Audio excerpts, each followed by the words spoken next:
Good morning students. Teacher ഇന്ന് കുട്ടികൾക്കൊരു കഥ പറഞ്ഞുതരാൻ വന്നിരിക്കുകയാണ് കേട്ടോ. കഥയുടെ പേരാണ് കുട്ടിയാനയും കുഞ്ഞിക്കിളിയും. അപ്പം അങ്ങ് ദൂരെ മനോഹരമായൊരു വലിയ കാടുണ്ടായിരുന്നു. വലിയ വലിയ മരങ്ങളും പുഴകളും വെള്ളച്ചാട്ടങ്ങളും വലിയ മൃഗങ്ങളൊക്കെയുള്ള മനോഹരമായൊരു കാട്. ആ കാട്ടിൽ ഒരു കൂട്ടം ആനകൾ താമസിച്ചിട്ടുണ്ടായിരുന്നു. ആനകളെ കണ്ടിട്ടില്ല എല്ലാവരും?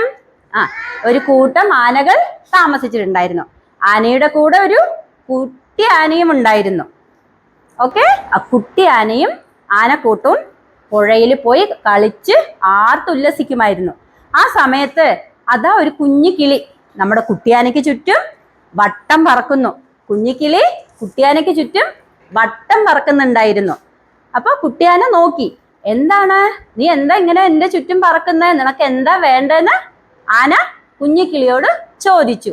അപ്പൊ കുഞ്ഞിക്കിളി പറഞ്ഞു, നമ്മൾക്ക് കൂട്ടുകാരായാലോ, നല്ല രസമായിരിക്കും, നമ്മൾക്ക് ആടിപ്പാടി കളിച്ച് രസിക്കാമെന്ന് കുഞ്ഞിക്കിളി പറഞ്ഞു. ഇത് കേട്ടാ നമ്മുടെ കുട്ടിയാന പൊട്ടി ചിരിച്ചു. ഹഹഹഹ, നമ്മൾ എങ്ങനെ കൂട്ടുകാരാവും? ആന എങ്ങനെയാണ്? നല്ല വണ്ണവും പൊക്കവും വലിയ തുമ്പിക്കൈയും ചെവിയും ഒക്കെ ഉണ്ട്.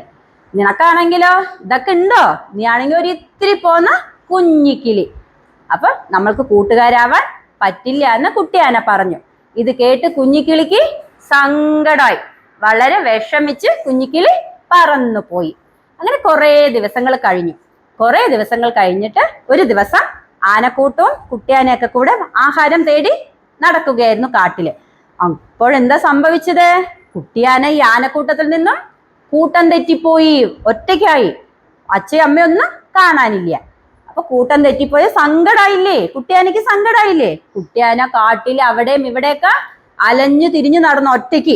ഒറ്റയ്ക്ക് അലഞ്ഞു തിരിഞ്ഞു നടന്ന അച്ഛയും അമ്മയും കണ്ടുപിടിക്കാൻ പറ്റിയില്ല. അവസാനം കുട്ടിയാന പേടിച്ച് ഉറക്കെ കരയാൻ തുടങ്ങി.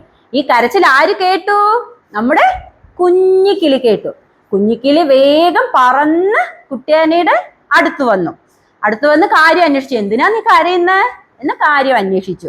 അപ്പൊ കുട്ടിയാനയോട് പറഞ്ഞു, നീ ഇവിടെ തന്നെ നിൽക്ക്, ഞാൻ കാട്ടിൽ എല്ലായിടത്തും പോയി നിന്റെ ആനക്കൂട്ടത്തെ കണ്ടുപിടിച്ച് കൊണ്ടുതരാമെന്ന് പറഞ്ഞ് കുഞ്ഞിക്കിളി പറന്നുപോയി. അങ്ങനെ കുഞ്ഞിക്കിളി കാട്ടിൽ എല്ലായിടത്തും നോക്കി ആനക്കൂട്ടത്തെ കണ്ടെത്തി കുട്ടിയാനയുടെ അടുത്ത് വന്ന് പറഞ്ഞു, ഞാൻ ആനക്കൂട്ടത്തെ കണ്ടെത്തി, ഞാൻ പറന്നു പോവാം, നീ എന്നെ പിന്നാലെ വന്നോളൂ. അങ്ങനെ കുഞ്ഞിക്കിളി നമ്മുടെ കുട്ടിയാനെ ആരുടെ അടുത്ത് എത്തിച്ചു? ആനക്കൂട്ടത്തിന്റെ അടുത്ത് എത്തിച്ചു. കുട്ടിയാനയ്ക്ക് സന്തോഷമായി. കുട്ടിയാന അമ്മയെ ഓടി ചെന്ന് കെട്ടിപ്പിടിച്ചിട്ട് നടന്ന കാര്യങ്ങളെല്ലാം പറഞ്ഞു. അപ്പൊ അമ്മ എന്താ പറഞ്ഞത്?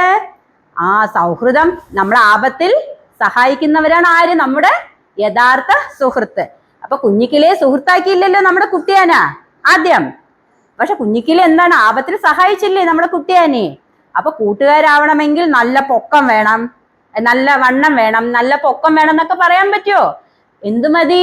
നല്ല സ്വഭാവവും നല്ല ശീലങ്ങളും നമ്മളെ ആപത്തിൽ സഹായിക്കുന്നവരായിരിക്കണം ആര്? നമ്മുടെ സുഹൃത്ത്. അപ്പൊ നിങ്ങൾ വലിയ കുട്ടികളായിട്ട് കൂട്ടുകാരെ തിരഞ്ഞെടുക്കുമ്പോൾ എന്താ ശ്രദ്ധിക്കേണ്ടത്? നല്ല സ്വഭാവമുള്ളവരെയും നല്ല ശീലങ്ങളുള്ളവരെയും നമ്മളെ ആപത്തിൽ സഹായിക്കുന്നവരായിരിക്കണം നമ്മളെ കൂട്ടുകാരാക്കേണ്ടത്. ഓക്കെ, അപ്പൊ അങ്ങനെ കുട്ടിയാനയും കുഞ്ഞിക്കിളിയും കൂട്ടുകാരായി കാട്ടിലൂടെ ആടിപ്പാടി രസിച്ചു കളിച്ചു. Okay, thank you.